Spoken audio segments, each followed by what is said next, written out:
कांग्रेस के राष्ट्रीय नेता राहुल गांधी की आज उत्तराखंड की राजधानी देहरादून में परेड ग्राउंड के मैदान में रैली थी। इसी मैदान में 4 दिसंबर को प्रधानमंत्री नरेंद्र मोदी की भी रैली थी। उस रैली का प्रसारण नेशनल मीडिया और लोकल मीडिया में जमकर हुआ था। वहीं आज राहुल गांधी की रैली का प्रसारण जो है कुछ नेशनल स्तर पे तो हुआ है, लेकिन लोकल मीडिया से उसको ब्लैकआउट कर दिया गया है। मेरे साथ वरिष्ठ पत्रकार आकाश आहूजा जी हैं।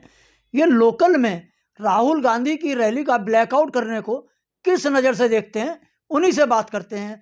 आकाश जी, ऐसा किस कारण से आपको लगता है? रोही, सबसे पहले तो धन्यवाद करता हूं मैं आपको कि मुझे आमंत्रित करने के लिए।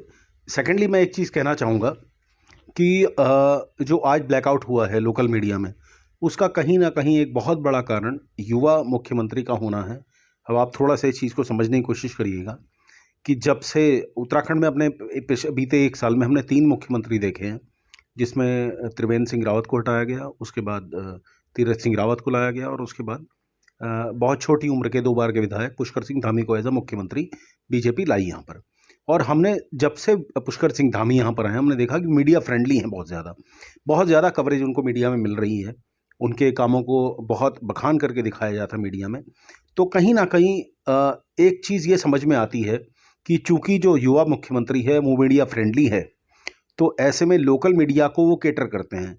और चूंकि अब उत्तराखंड भी कहीं ना कहीं परिवर्तन की ओर देख रहा है, ये हम लोगों का आकलन भी है, साथ में जितनी जो एजेंसीज़ हैं जो एग्जिट पोल्स करती हैं उनका भी आकलन ये है कि आने वाले विधानसभा चुनाव में 2022 में जो जनवरी फरवरी में शुरू हो जाएंगे और मार्च तक रिजल्ट डिक्लेयर हो जाएगा, उसमें कहीं ना कहीं परिवर्तन की ओर हम लोग देख रहे हैं।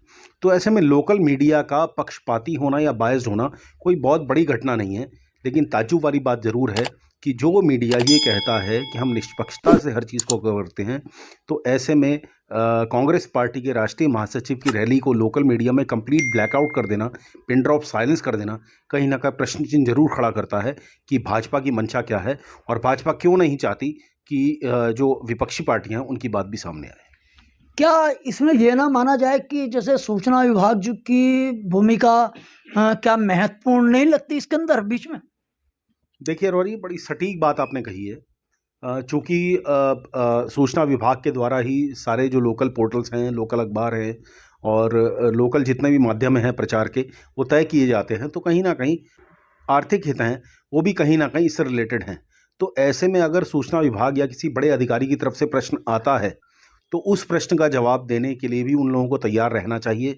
इस वजह से भी कहीं ना कहीं एक कारण हो सकता है कि राहुल गांधी के पूरे प्रोग्राम को ब्लैकआउट किया गया, लेकिन ये कहीं ना कहीं लोकतंत्र के लिए बहुत बड़ा कुठाराघात है। इस तरीके से नहीं होना चाहिए। विपक्ष का एक बहुत बड़ा नेता पहली बार उत्तराखंड में, पोल बाउंड उत्तराखंड में सबसे बड़ी बात, रैली एड्रेस कर रहा है और उसको जिस तरीके से पिन ड्रॉप साइलेंस दे दी गई, वो कहीं ना कहीं लोकतंत्र के लिए घातक है। आज उस रैली की एक बात में राहुल जी ने कहा कि आज चूंकि वो दिन विजय दिवस है, और विजय दिवस भी ऐसा जिस दिन पाकिस्तान के 2 टुकड़े इंदिरा गांधी ने कर दिए थे, उसका विजय दिवस दिल्ली में मनाया गया, पूरे देश में मनाया गया। जो और उनके चूंकि इंदिरा गांधी को एक देश के लिए खून दिया है, 32 उनको गोलियां लगी थी, तो बलिदान भी कहा जा सकता है इंदिरा गांधी का। और उसी के साथ साथ चूंकि पहाड़ में भी हमारे यहाँ सैनिक जो हैं बॉर्डर पर हैं, उनके परिवार भी उस युद्ध में निश्चित रूप से परिजन जो है वो शहीद हुए थे। तो ऐसी स्थिति में विजय दिवस के नाम पे आज इंदिरा गांधी का नाम भी केंद्र सरकार ने इन्विटेशन से गायब किया। तो क्या केंद्र की सरकार या भाजपा सरकार या मोदी सरकार जिसको हम कहते हैं, तो ये क्या संदेश देना चाहती है? अरोड़ा जी, बहुत बड़ा दुर्भाग्य है कि 71 का जो युद्ध था वो बंग भंग के नाम से जाना जाता है, जब पाकिस्तान की 2 टुकड़े हम लोगों ने कर दिए, हमारे भारत देश ने, हमारी भारत की वीर सेनाओं ने अपने कुशल नेतृत्व में। लेकिन मुझे ऐसा लगता है कि जब से 2014 से मोदी सरकार आई है, शायद राष्ट्रवादिता और जितनी भी राष्ट्र के प्रति त्याग की बातें हैं, इन लोगों ने एक अपना इसको मोनोपोली बना लिया है कि जो राष्ट्रवाद की बातें होगी वो हम करेंगे। यानी अगर 47 में जब देश आज़ाद हुआ था, उसके बाद कबायली युद्ध हुआ 48 में, वो हमने जीता।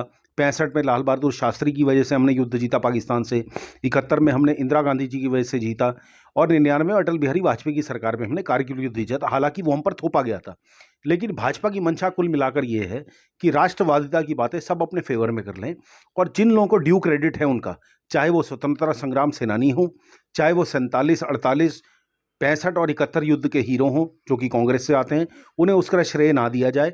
और एक चीज़ मैं और यहाँ कहना चाहूँगा कि आज़ादी के 52 साल तक आरएसएस के हेडक्वार्टर नागपुर में तिरंगा झंडा नहीं फहराया गया, और आज सरदार वल्लभ भाई पटेल की बात ये करते हैं, उनकी एक स्टैचू ऑफ यूनिटी लगाई इन्होंने गुजरात में, जबकि ये वही सरदार वल्लभ भाई पटेल थे जिन्होंने आज़ादी के बाद आरएसएस को बैन किया था। तो कुल मिलाकर दोहरी मानसिकता सामने आती है बीजेपी की, मोदी सरकार की, कि किस तरीके से राष्ट्रवादिता को अपने पाले में रखना चाहते हैं।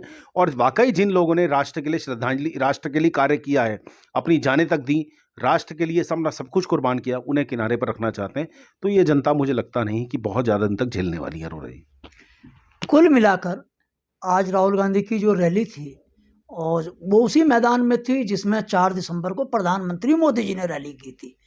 इन दोनों रैलियों में खासियत ये थी कि भीड़ का जो अंदाज़ा है वो कांग्रेस की में थोड़ा सा ज़्यादा था, लेकिन सबसे बड़ी बात थी कि आज राहुल गांधी का जब भाषण चला तो वो अंतिम समय तक भीड़ मौजूद रही। वहीं मोदी जी की रैली में एक विशेष घटनाक्रम घटित ये हुआ था कि मोदी जी ने जैसे भाषण देना शुरू किया वैसे ही लोग मैदान से निकलने शुरू हो गए थे। इन दोनों रैलियों में ये अंतर था। वहीं अगर माना जाए तो जो रैली का आधार देखा गया है उसमें लगा है कि उस रैली के मुकाबले कांग्रेसियों में बहुत ज़्यादा उत्साह था। बहुत बहुत धन्यवाद।